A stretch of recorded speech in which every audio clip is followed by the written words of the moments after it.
Tema 13. La crisis del sistema liberal. El reinado de Alfonso XIII. Para hacer una introducción, decir que el reinado de Alfonso XIII comprende dos periodos claramente diferenciados. La crisis del régimen de la Restauración, que culminó en 1923 y que se caracterizó por una lenta descomposición política y social, y la dictadura del general Primo de Rivera, que puso fin al sistema parlamentario y acabó arrastrando en su fracaso en 1931 tanto al rey como a la propia monarquía. Paralelamente a la crisis política, se produjo una evolución lenta pero profunda de la economía y de la estructura social que transformó el modo de vida de las gentes y que hizo de la España de 1930 un país muy distinto del que vio iniciarse el siglo. El crecimiento económico, sin embargo, no alteró la desigualdad en el reparto de la riqueza ni atenuó la pobreza en la que vivía inmersa la mayor parte de la población. Eso explica las enormes tensiones sociales y el crecimiento y protagonismo del movimiento obrero, así como de los partidos y organizaciones políticas de la izquierda. En el ámbito internacional, el reinado de Alfonso XIII coincide con la etapa de la carrera de armamentos que desembocó en el estallido de la Primera Guerra Mundial, que tuvo repercusiones profundas en la economía y en la vida política de España. La grave crisis que va de 1917 a 1923 está a su vez conectada con la depresión económica de posguerra y con las consecuencias del triunfo de la Revolución Comunista en Rusia en 1917. La dictadura de Primo de Rivera, por su parte, está relacionada con la aparición de movimientos totalitarios en la Europa de entreguerras. La historia española está aquí, por tanto, mucho más interconectada con la evolución internacional que en la larga etapa liberal decimonónica. El periodo que va de 1902 a 1923 transcurre en una permanente crisis política que afecta a los fundamentos mismos del sistema de la Restauración. Las causas de esa inestabilidad y de la incapacidad de los sucesivos gobiernos para superarla fueron muy diversas. Hay que mencionar en primer lugar la personalidad del rey. Alfonso XIII desempeñó desde el principio un papel activo que rebasó con mucho su función constitucional. Se implicó en los cambios de gobierno, participó en la acción política y se rodeó del sector más conservador del generalato, para cuyas opiniones se dejó influir de forma continua.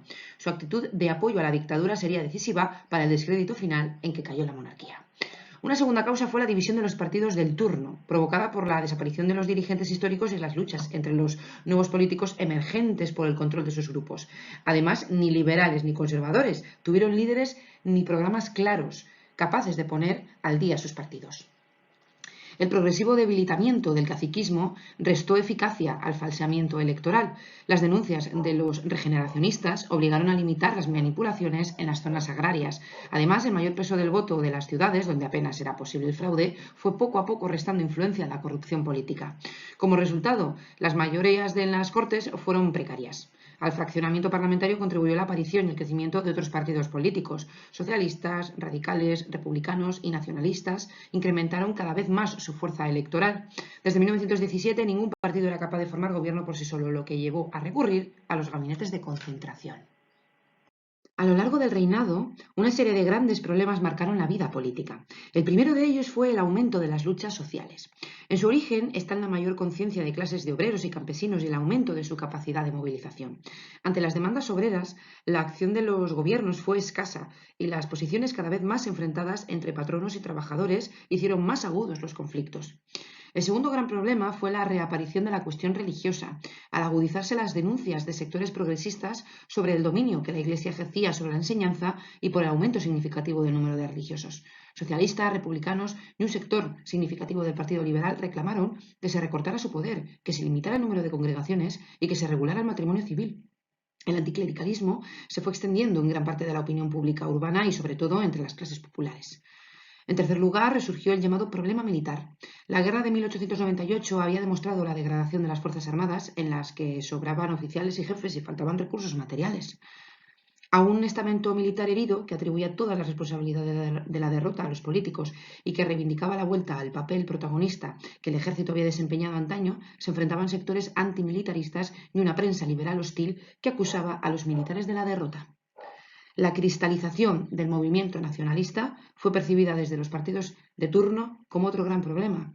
El desastre produjo en el País Vasco un incremento del nacionalismo, pero fue sobre todo en Cataluña donde la pérdida de las colonias y su efecto económico ayudaron a fortalecer el sentimiento nacional.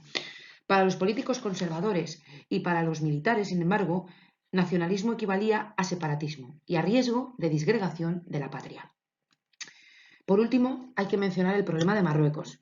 Desde finales del siglo XIX el interés por el reino norteafricano había ido aumentando. Tras el desastre, la posibilidad de reconstruir allí el imperio suscitó las esperanzas de los colonialistas españoles. Después de un primer acuerdo franco-español en 1904 que otorgaba a España la administración del Rif, en 1906 la Conferencia de Algeciras concedió a ambos países el protectorado conjunto sobre el sultanato. En los años siguientes, compañías españolas comenzaron a explotar las riquezas mineras de la región, pero en 1909 se inició un conflicto bélico que se prolongó durante más de 15 años y que, además de la pérdida de vidas y recursos materiales, contribuiría a envenenar el clima político y agudizar la separación entre el ejército y la sociedad civil. La primera década del siglo XX estuvo marcada por los intentos de aplicar desde el gobierno las reformas regeneracionistas, que fracasaron por las disputas internas entre los partidos. Fue, por otro lado, un periodo muy inestable, en el que hubo continuos cambios de gabinete con una media de 5 meses de duración. En 1905, bajo el gobierno de los liberales, estalló una grave crisis en Cataluña. Allí, en 1901, se había fundado la Liga Regionalista, partido nacionalista liderado por Prat de la Riba y Francesc Cambó. Apoyada por las clases medias y altas de Cataluña, su crecimiento fue rápido y en 1905 ganó las elecciones municipales de forma aplastante. Los militares, alarmados, denunciaron lo que consideraban un triunfo del separatismo. La prensa nacionalista contraatacó y en noviembre 2 periódicos de Barcelona publicaron comentarios y caricaturas consideradas ofensivas por muchos militares. Como respuesta, 300 oficiales asaltaron e incendiaron las imprentas respectivas. En medio del escándalo, el gobierno hizo suspender las garantías constitucionales para evitar futuros incidentes de este tipo. Pero el ejército pedía más, y en 1906, en medio de disturbios y protestas en la calle, se aprobó la llamada Ley de Jurisdicciones, que identificaba los delitos contra el ejército, incluidas las injurias, como delitos contra la patria y los ponía bajo la jurisdicción militar. La Ley de Jurisdicciones desprestigió a los liberales. Su derogación se convirtió en la reivindicación clave de los partidos nacionalistas y republicanos y del movimiento obrero.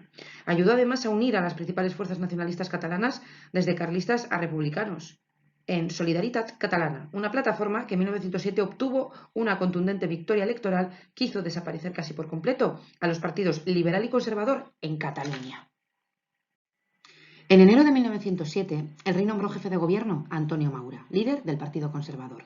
Emprendió un ambicioso programa de gobierno que incluyó una serie de medidas de inversión pública, a través de la Ley de Protección de la Industria Nacional, el Plan de Reconstrucción Naval, en la línea del rearme que las potencias europeas emprendían en plena carrera de armamentos, y actuaciones dirigidas a mejorar la situación de la agricultura. Para atender las demandas sociales, en 1908 se estableció el Instituto Nacional de Previsión, que es el antecedente de la Seguridad Social. También se reguló el descanso dominical y la jornada laboral de mujeres y niños. En el terreno político, Maura apostaba por una reforma que atrajera a la masa neutra del país hacia la política, rompiendo la indiferencia que denunciaron los regeneracionistas y acabando con el caciquismo. Modificó la ley electoral para establecer el voto obligatorio y la proclamación automática de candidatos sin oposición. Pero la más ambiciosa reforma de Maura era la nueva ley de administración local, por la que se creaban las mancomunidades, asociaciones de las diputaciones de cada región, un primer paso para un autogobierno regional. La ley contó con el respaldo de la Liga, pero la resistencia de los representantes de la oligarquía impidió su aprobación. En el fondo, ni conservadores ni liberales estaban dispuestos a renunciar a los privilegios que les otorgaban el sistema caciquil y centralista. En los primeros años del siglo, Cataluña vivió un importante auge de las movilizaciones obreras, protagonizado por los activos grupos anarquistas. En 1907 se creó Solidaritat Obrera como alternativa a Solidaritat Catalana. En esos años surgió una nueva fuerza, el Partido Republicano Radical, dirigido por Alejandro Lerroux, que captó a una buena parte de las clases medias y de los trabajadores, sobre todo entre los inmigrantes que llegaban a Barcelona y su cinturón industrial. Este partido restó fuerza al movimiento obrero con un programa demagógico, anticlerical y españolista. Otros factores de tensión en Barcelona fueron el anticlericalismo, patente en el aumento de los ataques a la Iglesia por parte de la prensa y de la opinión pública, y el antimilitarismo, que se había incrementado enormemente desde la aprobación de la Ley de Jurisdicciones. A esa situación explosiva se unió por último la posición autoritaria de Maura. Pero fueron la situación de Marruecos y los errores del gobierno los que provocaron la crisis. En julio de 1909, los miembros de algunas cabilas próximas a Melilla atacaron a los trabajadores españoles de una de las compañías mineras. El gobierno de Maura decidió enviar al ejército y aprovechar la ocasión para ensayar el plan de movilización de reservistas. Ordenó la incorporación de estos en Madrid y Barcelona. En ambas ciudades se produjeron fuertes protestas y manifestaciones protagonizadas por mujeres y madres de los alistados. Días después se produjo el primer choque contra los marroquíes cerca de Melilla. Las primeras noticias del desastre del Barranco del Lobo, que causó más de 1.200 bajas, coincidieron con el inicio de una huelga general en Barcelona el día 26, convocada por Solidaridad Obrera y respaldada por la UGT. El paro fue total y se declaró el estado de guerra, mientras la huelga se extendía a las ciudades industriales vecinas. Durante 3 días se sucedieron asaltos y quemas de conventos, luchas callejeras, incendios y enfrentamientos entre huelguistas y miembros de la policía y del ejército. Barcelona quedó aislada del exterior. El balance fue de más de un centenar de muertos, numerosos heridos y edificios destruidos. Luego llegaron las detenciones en masa y los juicios. El hecho más grave fue el procesamiento irregular, condena y ejecución del pedagogo y anarquista Francisco Ferrer y Guardia, fundador de la Escuela Moderna. Hoy parece demostrado que no participó en los hechos. Su ejecución se produjo en medio de una oleada de protestas internacionales. Las consecuencias de la Semana Trágica fueron importantes. Provocó la caída de Maura, muy desprestigiado, propició la conjunción republicano-socialista, una alianza electoral que en 1910 consiguió un gran éxito y otorgó el primer escaño en las Cortes a Pablo Iglesias, y en general contribuyó a reforzar las organizaciones sociales y a extender la crítica al sistema político de la Restauración entre la opinión pública. Entre 1910 y 1912 dirigió el gobierno José Canalejas, líder del Partido Liberal. Durante su mandato se suprimieron los consumos, se estableció el servicio militar obligatorio en tiempos de guerra, se restringieron las exenciones de quintas y se reguló el trabajo nocturno femenino. Las Cortes aprobaron también la ley del candado, por la que se prohibía durante 2 años la instalación de nuevas comunidades religiosas. Se pretendía negociar en ese plazo un acuerdo con el Vaticano, pero nunca llegaría a ultimarse. En 1912, Canalejas obtuvo su mayor éxito cuando el Congreso aprobó la Ley de Mancomunidades, que permitía un inicio de autogobierno y satisfacía las peticiones catalanistas. Pero el jefe de gobierno no llegó a ver aprobada la ley en el Senado. El 12 de noviembre caía asesinado en Madrid por los disparos de un radical anarquista.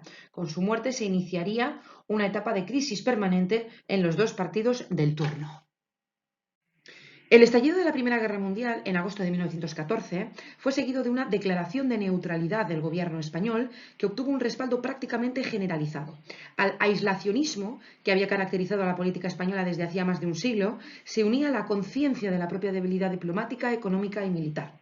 La neutralidad, sin embargo, no impidió que la opinión pública se dividiera entre aliadófilos y germanófilos, ni que el tema se debatiera apasionadamente en las cortes, la prensa y la calle. En general, la opinión progresista, los intelectuales y los sectores financieros e industriales apoyaban a los aliados, a quienes se identificaba con el liberalismo parlamentario, mientras los germanófilos eran mayoría entre los oficiales, el clero, la aristocracia y los terratenientes, que se identificaban con el orden, la disciplina y el conservadurismo asociados a la imagen de Alemania. Mucho más importantes fueron las consecuencias económicas. Tras unos meses de recesión provocada por la salida de capitales y el hundimiento de los negocios, a partir de 1915 se produjo un auténtico boom económico. España se convirtió en suministradora de los países en guerra. Pero también afloraron las consecuencias sociales negativas. La repatriación de migrantes incrementó el paro y las exportaciones y la escasez dispararon los precios muy por encima de los salarios. La falta de alimentos agravó la situación, agudizando la distancia entre ricos y pobres y provocando una tensión social explosiva. A comienzos de 1917, el descontento era general. El alza de precios y la escasez de alimentos contrastaban con el escándalo de las fortunas logradas con la especulación. Además, los submarinos alemanes comenzaron a hundir mercantes españoles que llevaban suministros a los aliados. La oposición criticaba duramente la inoperancia del gobierno y denunciaba la corrupción de la oligarquía política liberal conservadora. A las críticas, el gobierno respondió en marzo con la suspensión de las Cortes, la detención de los líderes de la UGT, Largo Caballero y Basteiro, y la restricción de derechos civiles. En junio estalló un enfrentamiento entre el gobierno y el ejército. El malestar de los militares por el atraso técnico, la falta de medios y los bajos salarios se acrecentó por la decisión del gobierno de primar con ascensos rápidos a los militares con destino en Marruecos, donde el alto mando era incapaz de llevar la guerra a término. Los oficiales peninsulares reaccionaron airadamente al verse postergados en el escalafón por los africanistas y comenzaron a unirse para defender sus reivindicaciones en las juntas de defensa, una especie de sindicatos. Eran ilegales, pero al principio fueron tolerados, lo que permitió su rápido crecimiento. Cuando finalmente el gobierno decidió disolverlas, las juntas respondieron con un manifiesto en el que, tras criticar la situación de los cuarteles y la política de ascensos, se daba un ultimátum al gobierno para que aceptara sus reivindicaciones profesionales y económicas. El ultimátum recibió el apoyo de muchas guarniciones y el gobierno, incapaz de restablecer la disciplina, dimitió. El nuevo gobierno conservador de Dato se plegó a las exigencias militares y reconoció las juntas como órganos representativos del ejército. Pero estas respondieron con un nuevo manifiesto aún más duro en el que exigían la regeneración de la vida política y pedían al rey la formación de un gobierno de concentración. Dato ordenó de nuevo la suspensión de las garantías constitucionales. En julio estalló otro conflicto, una crisis parlamentaria. Los partidos de la oposición llevaban meses reclamando la reapertura de las Cortes. En una reunión promovida por la Liga, a la que asistieron también diputados republicanos, reformistas y socialistas, se decidió convocar una Asamblea Nacional de Parlamentarios para promover la reforma a fondo de la vida política. El gobierno intentó ocultar lo ocurrido censurando la prensa, pero la información circuló por todo el país. El día 19, finalmente, unos 70 diputados y senadores se reunieron en Barcelona. Se aprobó una moción pidiendo un cambio de gobierno y la convocatoria de Cortes Constituyentes. Aunque el gobernador de Barcelona mandó detener a los asistentes, tuvo que ponerlos inmediatamente en libertad. Pero el principal acontecimiento de la crisis fue la huelga general del mes de agosto. Los sindicatos habían empezado a organizarla ya en el mes de marzo con el objetivo de obligar al gobierno a cambiar de rumbo. Los preparativos se fueron ultimando en medio de huelgas sectoriales y de los enfrentamientos de los militares y parlamentarios con el gobierno. Pero la huelga de ferroviarios que se desencadenó en Valencia en julio y que fue respondida con una violenta represión precipitó los acontecimientos. La negativa de la compañía a readmitir a varios huelguistas llevó a los sindicatos a extender el paro ferroviario a todo el país primero y sobre la marcha a convertirlo en huelga general indefinida. La huelga se inició el 13 de agosto y tuvo un seguimiento bastante importante. Madrid, Bilbao, Oviedo, Gijón y otras capitales quedaron paralizadas. Las zonas mineras e industriales secundaron el paro masivamente, mientras el seguimiento fue más tibio en las zonas agrarias. La respuesta del gobierno fue durísima, sacó las tropas a la calle y las enfrentó con los piquetes. Después de una semana los sindicatos desconvocaron la huelga y poco a poco se restableció la normalidad por todo el país. Solo en Asturias, donde la huelga adquirió tonos especialmente violentos, se prolongó 2 semanas más. La huelga de 1917 tuvo consecuencias importantes. Hubo un centenar de muertos y miles de detenidos. Sin embargo, y pese a la derrota, demostró a los sindicatos la capacidad de movilización que tenían.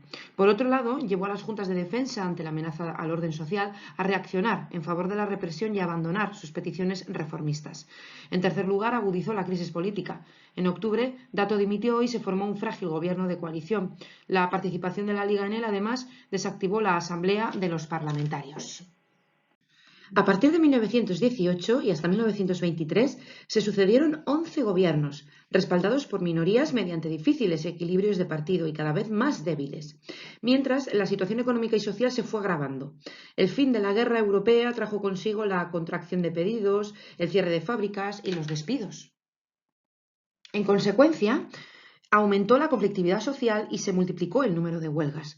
Otro factor que contribuyó a crispar la situación fue la gran repercusión de la gripe de 1918, que produjo una gran mortandad, un enorme impacto psicológico y una gran indignación popular. Desde 1919, el enfrentamiento entre los trabajadores y los patronos entró en una fase de extrema violencia, sobre todo en Barcelona. En febrero estalló la huelga contra la Canadiense, la compañía que abastecía de luz a buena parte de la ciudad. La actitud intransigente de la empresa y de las autoridades militares convirtió el conflicto en una huelga general que mantuvo a la ciudad paralizada durante 44 días y que acabó por provocar la dimisión del gobierno. El nuevo gobierno conservador de Maura dio vía libre a las autoridades militares y a los industriales para endurecer su posición. Se desencadenó entonces una lucha cerrada entre los huelguistas y los empresarios que en noviembre pusieron en práctica el lockout, dejando en la calle a 100.000 trabajadores. Poco después surgió en Barcelona el Sindicato Libre, una organización de pistoleros financiada por el sector más duro de la patronal y que actuó con el apoyo de la policía asesinando a los principales líderes del movimiento obrero barcelonés. Los sectores más radicales del anarquismo respondieron con la acción directa contra los miembros del Sindicato Libre y dirigente de la burguesía catalana y se entró de esta forma en una espiral que se extendió a las principales ciudades del país en una ola de violencia sin precedentes. Entre 1919 y 1921 hubo continuos atentados y numerosos muertos, la mayoría obreros. Las autoridades se sumaron a las represalias aplicando la ley de fugas para ejecutar a los detenidos. La respuesta anarquista fue el asesinato de Eduardo Dato en 1921. 2 años después también perdía la vida el líder anarquista Salvador Seguí. Desde su estallido en 1909, la guerra de Marruecos se había ido complicando cada vez más, lo que llevó en 1912 al gobierno de Canalejas a pactar con Francia una nueva división del protectorado que recortaba la zona española. Tras la Primera Guerra Mundial, los franceses reanudaron su avance en el protectorado y España emprendió igualmente una política de expansión. Bajo las órdenes del general Berenguer se inició una acción encaminada a controlar el territorio del Rif. Pero frente a unas tribus muy beligerantes y que luchaban en un terreno abrupto y difícil, se encontraba un ejército mal pertrechado y compuesto de una mezcla de reguladores, que eran tropas indígenas, soldados de reemplazo y miembros de la Legión, unidad creada por entonces a imitación de la francesa. Año tras año, la pésima dirección militar, la falta de suministros, la corrupción en retaguardia y el conflicto latente entre africanistas y peninsulares no hicieron más que agravar progresivamente la situación sobre el terreno.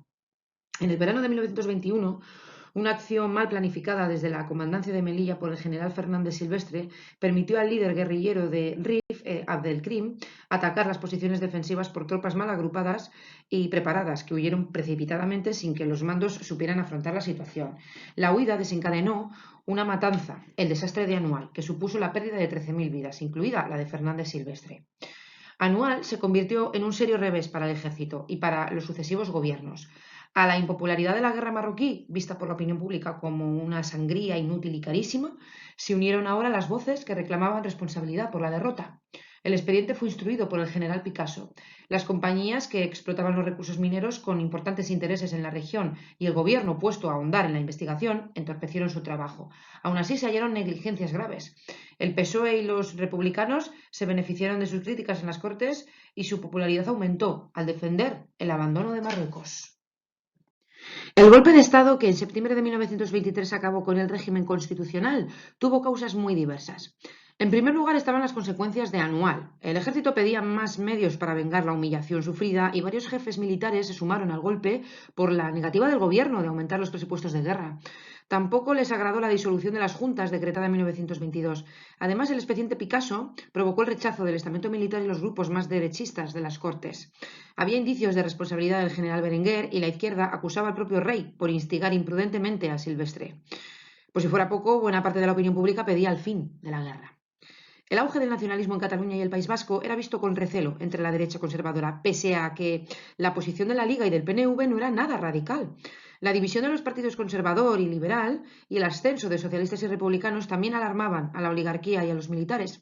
Además, en 1921 se había fundado el Partido Comunista de España, el PC, tras una escisión del movimiento socialista. A eso se añadían las luchas sociales que asustaban a las clases dirigentes y les llevaron a valorar que un gobierno autoritario podía ser el freno definitivo al crecimiento del movimiento obrero.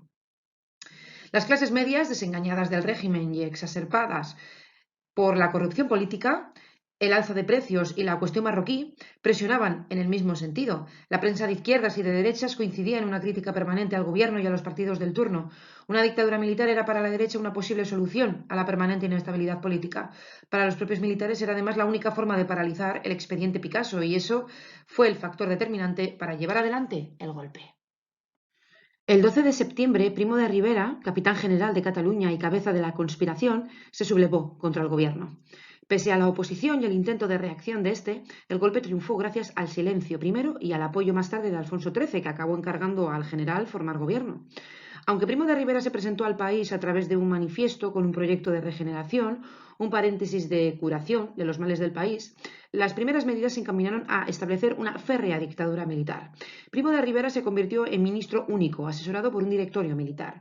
Se declaró el estado de guerra en todo el país y los mandos militares se hicieron cargo de los gobiernos civiles. Se decretó la suspensión de las garantías constitucionales y se disolvieron las Cortes, al tiempo que se establecía una rígida censura de prensa. Quedaron terminantemente prohibidas la crítica a la dictadura y cualquier información oficial sobre la guerra de Marruecos. El régimen constitucional había sido eliminado.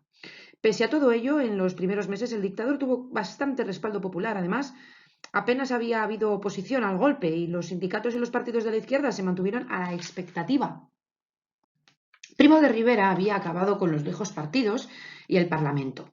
Pero la dictadura no tocó la base real del sistema, la oligarquía de terratenientes e industriales que siguió dominando la vida económica y social.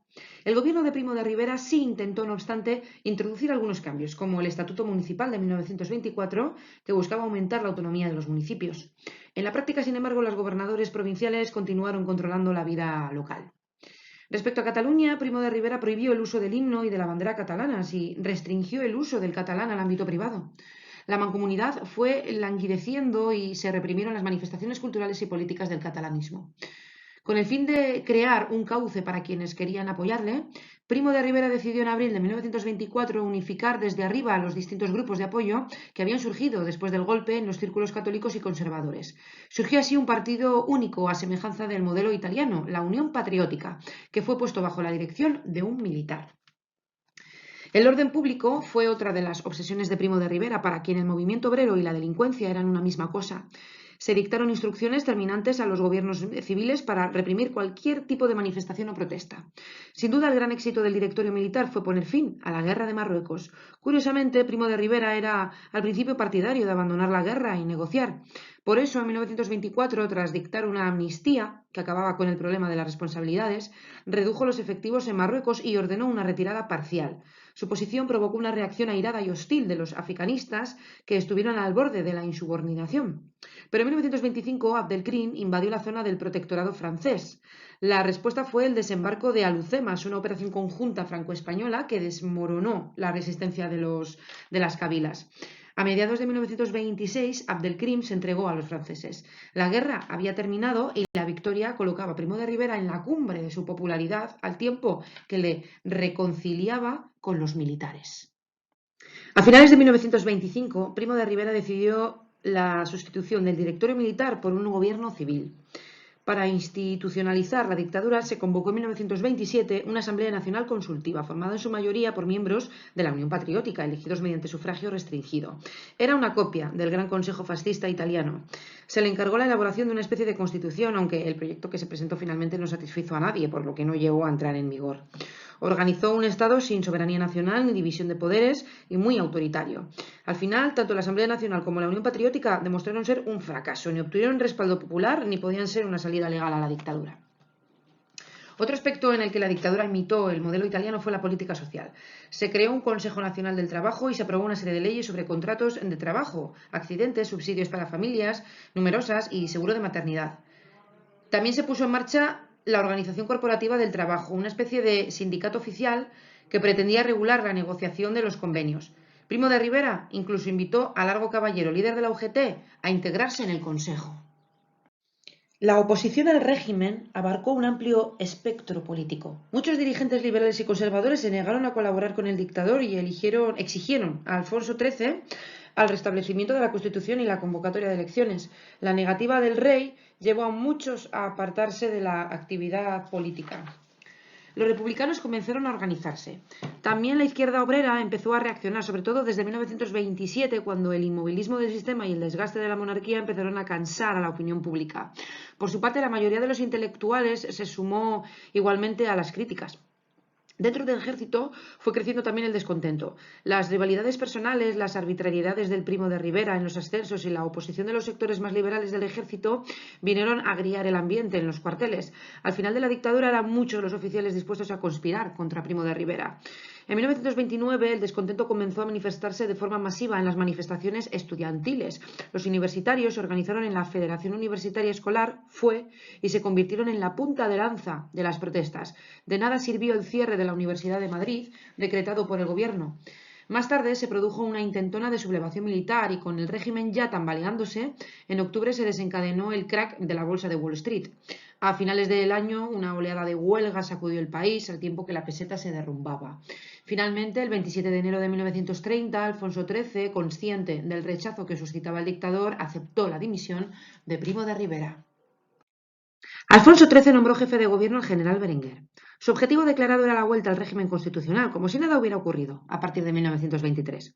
Pero la mayoría de los políticos conservadores y liberales desconfiaban del rey y se negaron a participar en el gobierno. Solo algunos miembros de la oligarquía financiera y caciquil, como Romanones o La Cierva, se prestaron a colaborar.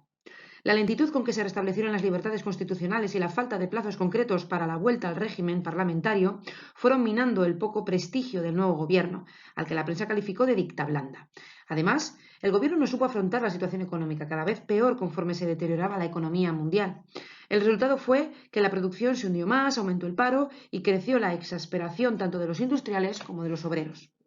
A lo largo de 1930, la oposición al rey fue creciendo, incluso entre los propios monárquicos, pero fueron los republicanos quienes experimentaron un impulso espectacular. A la derecha republicana se incorporaron políticos procedentes del turno, como Alcalá Zamora o Miguel Maura. La izquierda liberal republicana se agrupó igualmente con Azaña como principal líder. También se sumaron los nacionalistas que veían en la República la posibilidad de conseguir estatutos de autonomía. Lo mismo hizo el gobierno obrero. Tanto los socialistas como los anarquistas más moderados manifestaron su apoyo al cambio del régimen. Intelectuales y estudiantes se alinearon también contra la monarquía y mantuvieron las huelgas y manifestaciones contra el gobierno de Berenguer. Por último, el republicanismo comenzó a cuajar entre los militares, más jóvenes, sobre todo en los cuerpos de aviación y artillería. En agosto de 1930, los representantes de los principales partidos de la oposición llegaron a un acuerdo, el Pacto de San Sebastián. Se decidió organizar un comité revolucionario encabezado por Alcalá Zamora, encargado de contactar con los militares republicanos para organizar un levantamiento y con los líderes obreros, puesto que sin el apoyo de los trabajadores era imposible triunfar. Tras muchas vacilaciones y gracias a la presión de sus bases, el PSOE decidió sumarse al pacto en octubre. Poco después, la CNT decidió apoyar la conspiración, aunque sin integrarse en ella. Desde entonces, los acontecimientos se precipitaron. Se preparó un golpe militar para el 15 de diciembre, pero 3 días antes 2 capitanes, Fermín Galán y García Hernández, se adelantaron y se pronunciaron en Jaca por la República. Al no conseguir movilizar apoyos, fueron detenidos, juzgados sumariamente y ejecutados. La mayor parte del comité revolucionario fue detenida y encarcelada, mientras el resto pasaba a la clandestinidad.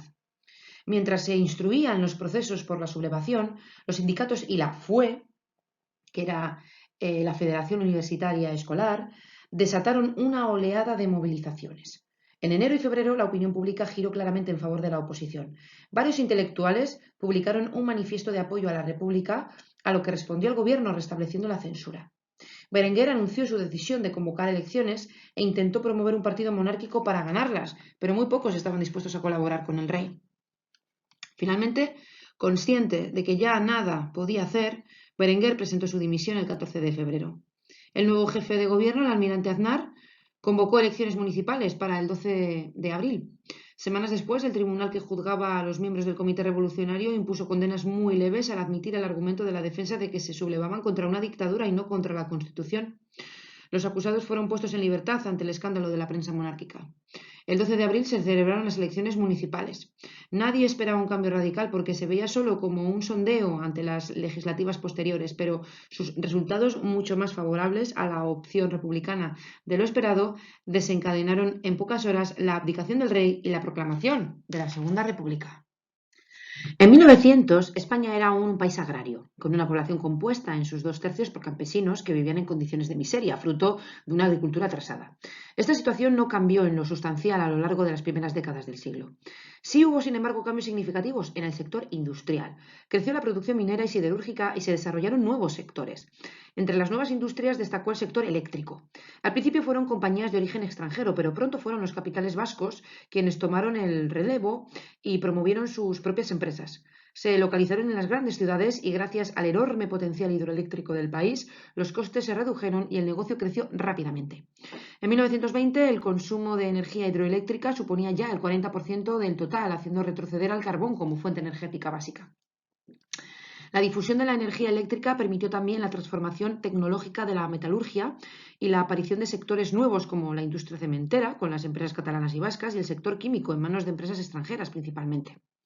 A pesar de que ese impulso del crecimiento se veía obstaculizado por una serie de problemas como la excesiva concentración geográfica, la dependencia de la tecnología extranjera y la debilidad del mercado interior.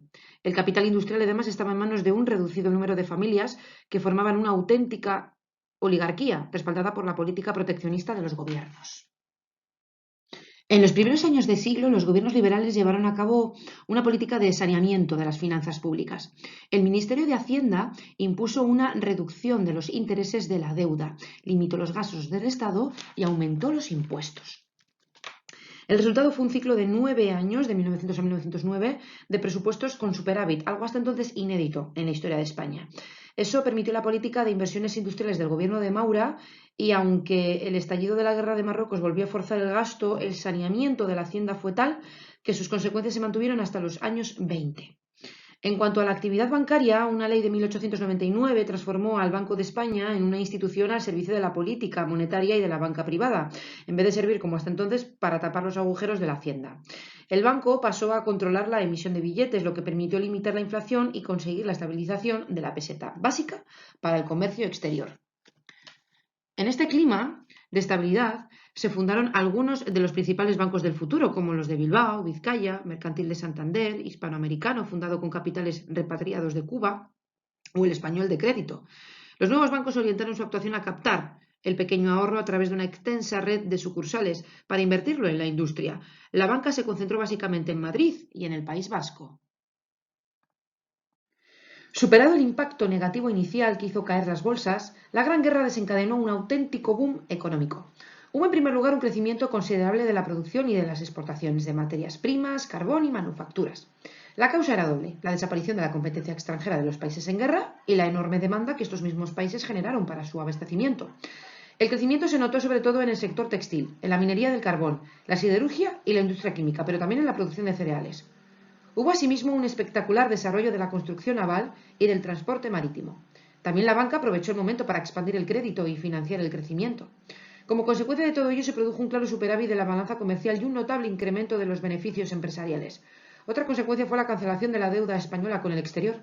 Sin embargo, a partir de 1917 la euforia se detuvo y se entró en una fase de crisis.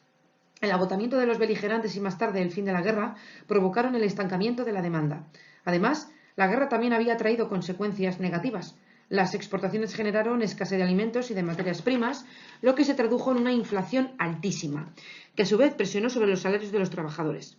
Cuando en 1917 faltó la demanda externa, en el mercado interior no pudo absorber la producción. El resultado fue el cierre masivo de empresas y el aumento del paro, en un momento en que la situación de crispación social ya era muy alta. Además, los enormes beneficios generados entre 1915 y 17 no habían sido aprovechados para mejorar las empresas y muchas estaban descapitalizadas.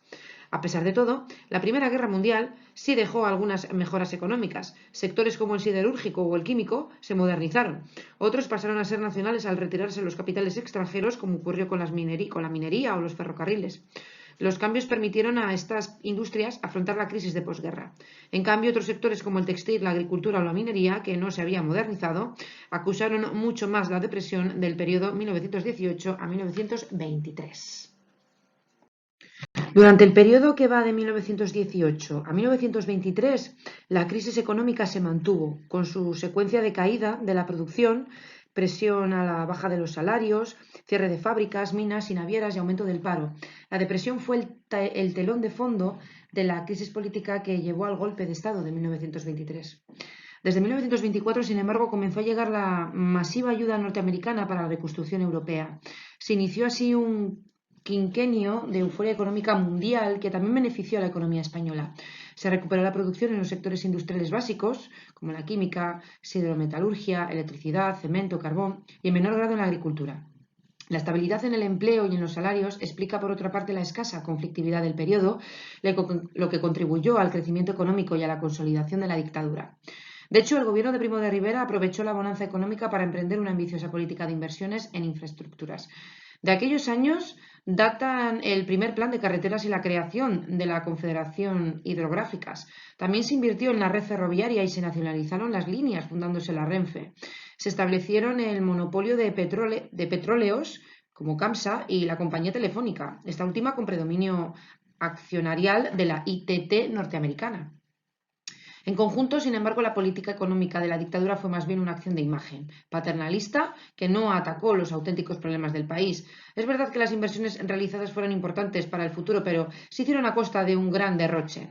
Los enormes gastos se disimularon mediante presupuestos extraordinarios, pero lo cierto es que la dictadura legó una hacienda de nuevo endeudada, un problema con el que tendrían que enfrentarse en los años posteriores los gobiernos republicanos. La población española creció de forma lenta, pero continua en el primer tercio del siglo y pasó de 18,6 a 23,5 millones de habitantes en 1930. El crecimiento se debió a la caída de la tasa de mortalidad gracias a las mejoras sanitarias y sociales conseguidas a través de la lucha obrera. Aún así, al final del reinado de Alfonso XIII, la mortalidad infantil seguía siendo una de las más elevadas de Europa, síntoma claro del atraso relativo del país. Las enfermedades infecciosas siguieron constituyendo un problema. Desaparecieron las grandes epidemias de cólera y de viruela, aunque la tuberculosis y el tifus provocaban entre 40.000 y 50.000 muertes anuales. Pero la mayor catástrofe sanitaria del periodo fue la epidemia de gripe de 1918 al 19, que causó la muerte de 230.000 personas de un total de 8 millones de enfermos. La epidemia coincidió con la carestía ocasionada por la Primera Guerra Mundial y se cebó en una población subalimentada que reaccionó indignada ante la falta de organización de los servicios médicos. Otro factor que ralentizó el crecimiento demográfico fue la emigración. El atraso económico impedía dar empleo al excedente de población, que tuvo que buscar salidas al paro y a la miseria a través de las migraciones. En el interior, la población emigraba desde las zonas agrarias hacia las ciudades industriales de la periferia, pero la principal corriente migratoria fue exterior y se saldó con la salida de más de 1 millón de españoles, sobre todo hacia América Latina. Sin embargo, con el estallido de la guerra europea, la inmigración se detuvo. A la inseguridad del transporte se unió la oferta de empleo generada por el boom de los negocios de suministro a los países beligerantes. Tras la guerra, la inmigración a América volvió, pero ya mucho más atenuada gracias a la relativa prosperidad de los años 20. Por último, hay que señalar como característica clave de estas décadas el proceso de crecimiento urbano, continuación del iniciado en el siglo anterior y que se extendió sobre todo a numerosas ciudades de la periferia. Hacia 1930, la población urbana representaba la mitad del total y la vida de la ciudad iba marcando cada vez más el pulso de todo el país. En la sociedad española de principios del siglo se agudizaron las diferencias de riqueza. Dentro de la clase dirigente adquirieron cada vez mayor peso los grupos industriales y bancarios. También se incorporaron a partir de 1915 los nuevos ricos, que hicieron fortuna gracias a los fabulosos negocios propiciados por la Gran Guerra. Si al principio fueron vistos con recelo por la vieja oligarquía, en los años 20 se habían integrado plenamente en los círculos del poder. Esa clase dirigente se ancló cada vez más en el inmovilismo político y en el pánico frente a las reivindicaciones sociales. Solo el impacto del desastre había obligado a comienzos de siglo a aceptar una legislación social mínima, pero que fue conseguida a base de huelgas y presión en las calles por parte de sindicatos y partidos de izquierda. Las clases medias experimentaron un aumento significativo al iniciarse el siglo XX, conforme avanzaba el proceso de urbanización. Pero muchas familias sufrieron de forma directa el efecto de la inflación de los años de la guerra europea, lo que radicalizó a los sectores más conscientes. A ello contribuyeron el auge de la prensa de oposición y el papel de los intelectuales, cuya influencia ideológica fue notable, pese a las limitaciones culturales de buena parte de la población. El resultado fue que gran parte de las clases medias giró hacia los partidos de oposición, nacionalistas, liberales, de izquierda, republicanos y en menor medida hacia el movimiento obrero. En cuanto a las clases populares, al tiempo que crecía su conciencia política y su protesta, veían estancarse o empeorar sus condiciones de vida.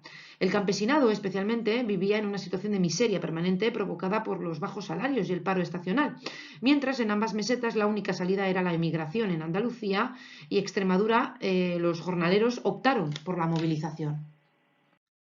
Si hay una característica que destaca en la evolución social del primer tercio del siglo XX, ese es sin duda el crecimiento de las organizaciones obreros y de su capacidad de movilización.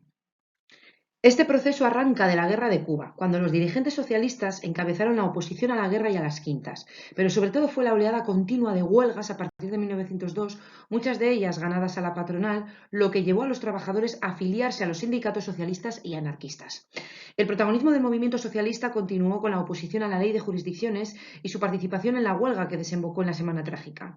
Antes del estallido de la Primera Guerra Mundial, el PSOE y la UGT habían agrandado considerablemente sus filas, sobre todo en Asturias, País Vasco, Madrid y amplias zonas del campo andaluz.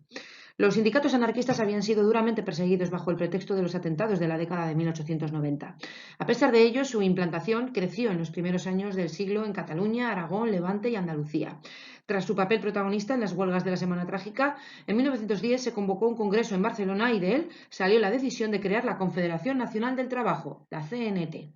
El nuevo sindicato, ya numeroso, declaró la huelga general revolucionaria como instrumento básico de lucha y rechazó la participación en la vida política.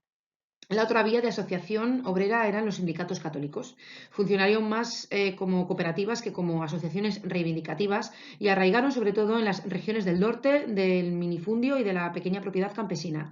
En 1917 se agruparon en la Confederación Nacional Católico Agraria. La Primera Guerra Mundial profundizó las diferencias entre la oligarquía y los trabajadores. Como consecuencia, la conflictividad fue aumentando de forma constante hasta la crisis de 1917. Pero la recesión económica de la posguerra provocó una nueva oleada de huelgas, en su gran mayoría ganadas por los sindicatos. Las organizaciones obreras, cuya afiliación también creció de forma espectacular, llegaron a paralizar igualmente el trabajo en el campo andaluz y extremeño en 1918. La respuesta violenta de la patronal en Barcelona y la espiral de atentados que siguió no consiguieron impedir que la fuerza del movimiento obrero se consolidara. El temor de la clase dirigente a la revolución social influyó, como ya vimos, en la decisión de llevar adelante el golpe de 1923. Mientras esto sucedía en el ámbito sindical, el PSOE experimentó una fuerte crisis interna en torno a la disyuntiva de sumarse o no al movimiento bolchevique comunista. En 1917 la revolución había triunfado en Rusia y en marzo de 1919 el gobierno soviético decidió organizar la Tercera Internacional, la llamada Comintern, a la que invitó a sumarse a los partidos socialistas de todo el mundo. En el PSOE las bases se dividieron entre una mayoría de partidarios de continuar adscritos a la Internacional Socialista y los llamados terceristas.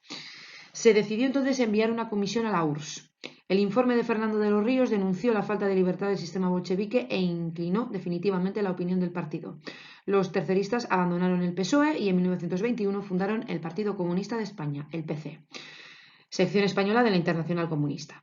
El PC se fue consolidando en años sucesivos, pero en 1930 aún no era una fuerza que pudiera inquietar a las clases dirigentes. En cuanto al PSOE, aunque perdió muchos militantes en la escisión, consiguió un gran éxito electoral en 1923, alcanzando 7 diputados y la victoria en Madrid. Durante la dictadura, el movimiento obrero se mantuvo casi inactivo. Los años previos de lucha habían debilitado a los sindicatos, por lo que apenas hubo oposición al golpe. La relativa mejora de las condiciones de vida a partir de 1921 también contribuyó a pacificar los ánimos. El PSOE y la UGT, aunque fueron tolerados por la dictadura, prefirieron permanecer a la expectativa. Hubo fuertes discrepancias entre quienes eran partidarios de colaborar con el régimen y quienes se negaban a ello. Tras la muerte de Pablo Iglesias en 1925, Julián Besteiro pasó a dirigir el partido y poco a poco se impuso la tesis de enfrentarse al régimen. En cualquier caso, las disensiones no perjudicaron a la UGT, que al acabar la dictadura seguía teniendo una amplia militancia. A diferencia del socialismo, el movimiento anarquista sí fue perseguido por la dictadura, que prohibió su actividad sindical y acosó a sus dirigentes. Además, el anarquismo permaneció debilitado por el enfrentamiento entre quienes proponían la lucha pacífica y quienes defendían la insurrección armada. Estos últimos fundaron clandestinamente en 1927 la Federación Anarquista Ibérica, la FAI, que tendría gran influencia en la Segunda República.